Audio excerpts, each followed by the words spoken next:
নমস্কাৰ বন্ধু বান্ধৱীসকল, আজি মই আপোনালোকক হনুমান বাবাৰ 10টা ৰহস্যময় কথা ক'বলৈ গৈ আছোঁ, যি হয়তো আপোনালোকে কেতিয়াও শুনা নাই, হয়তো কোনোবাই শুনিবও পাৰে।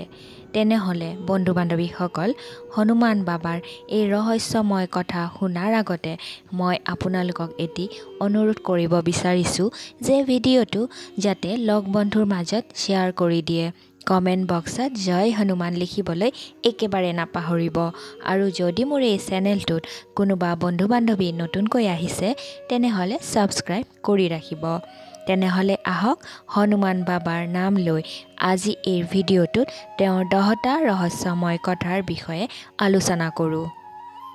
আপোনালোক সকলোৱে জানে যে হনুমান এই কলিযুগৰ অন্তিম পৰ্যায়লৈ সুশৰীৰে থাকিব। তেখেত আজিও এই পৃথিৱীত বিচৰণ কৰিয়ে আছে। এইটো সকলোৱে জানে যে ভগৱান শ্ৰীৰামৰ কৃপা লাভ কৰিবলৈ হনুমানক প্ৰসন্ন কৰিব লাগে। হনুমানৰ কৃপা অবিহনে কোনোৱে শ্ৰীৰামচন্দ্ৰৰ ওচৰলৈ যাব নোৱাৰে। হনুমান আমাৰ ৰক্ষক আৰু তেওঁ এই কলিযুগৰ সকলোতকৈ জাগ্ৰত ভগৱান। জানি লোৱা উচিত যে কলিযুগত হনুমানৰ ভক্তিয়ে মানুহক বিপদৰ পৰা ৰক্ষা কৰিবলৈ সাহায্য কৰে। হনুমান বাবা বহুত শক্তিশালী হোৱাৰ পিছতো তেওঁ ঈশ্বৰক শ্ৰদ্ধা ভক্তি কৰে। লগতে তেওঁ ভক্তৰ মিনতি খুব সোনকালে শুনে। এই ব্ৰহ্মাণ্ডত যদি কিবা শক্তি আছে সেয়া হৈছে ঈশ্বৰৰ পিছতেই হনুমান। তেওঁৰ প্ৰথম ৰহস্য হৈছে যে তেওঁ সেন্দুৰ খুব ভাল পায়। সেইবাবে হনুমানৰ দেহত সেন্দুৰ লগোৱা হয়।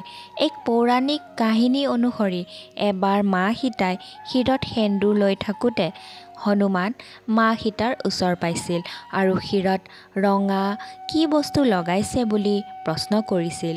মা সীতাক উত্তৰত মাতা সীতাই কৈছিল যে সেয়া লগালে প্ৰভু ৰামৰ আয়ুস বাঢ়ে, লগতে প্ৰভুৰ স্নেহ পোৱা যায়।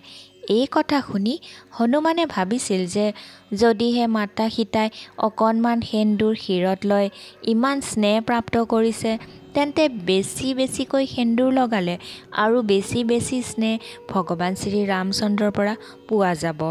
আৰু তাকে ভাবিয়ে হনুমানে নিজৰ সমস্ত শৰীৰত সেন্দুৰ লেপন দিয়া আৰম্ভণি কৰিছিল। দ্বিতীয় ৰহস্য হৈছে হনুমানৰ জন্ম হৈছিল মাতংগ ঋষিৰ আশ্ৰমত। মাতংগ নামৰ এক আদিবাসী জাতিৰ সৈতে হনুমানৰ এক গভীৰ সম্পৰ্ক আছে।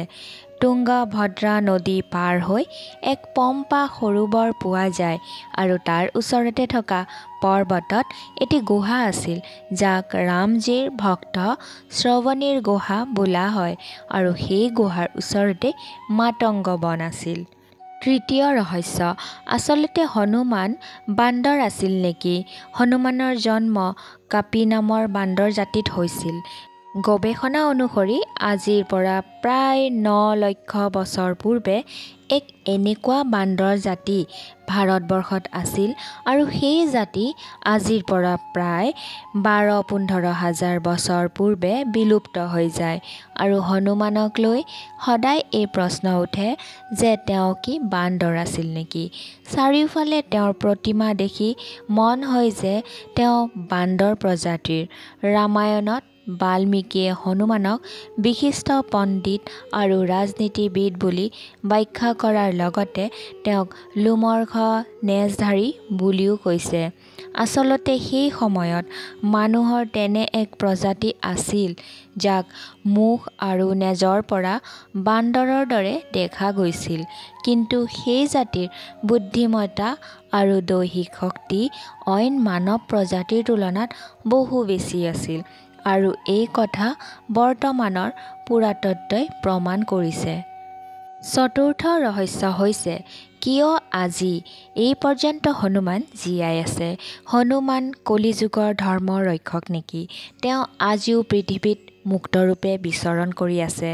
তেওঁ ধৰ্ম ৰক্ষা হেতু অমৰতা বৰদান প্ৰাপ্ত কৰিছিল, যাৰ বাবে তেওঁ আজিও জীৱিত। তেওঁ ভগৱান ভক্তি আৰু ধৰ্ম ৰক্ষা কৰিবলৈ আজিও পৃথিৱীত জীৱিত হৈয়ে আছে। পঞ্চম ৰহস্য হৈছে ৰামায়ণত উল্লেখ কৰা হিচাপে হনুমান প্ৰত্যেক যুগতেই বিৰাজমান।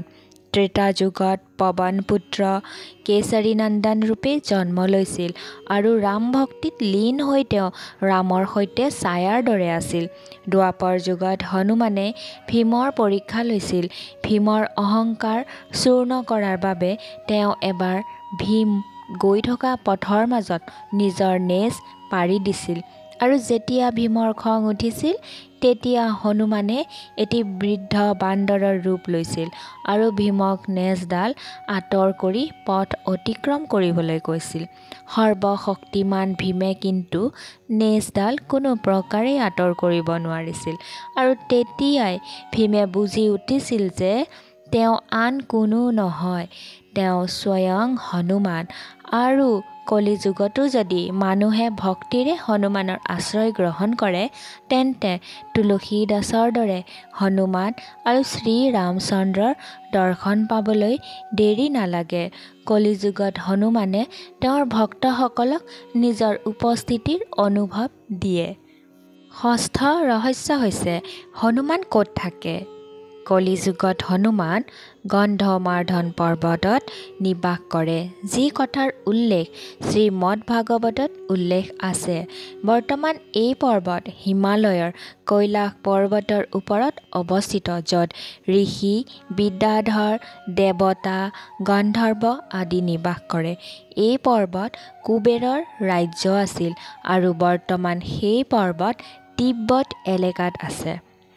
সপ্তম ৰহস্য হৈছে হনুমানৰ পুত্ৰৰ নাম আছিল মকৰধ্বজ আৰু মকৰধ্বজক ৰাৱণে পাতালপুৰৰ ৰক্ষক নিযুক্ত কৰিছিল।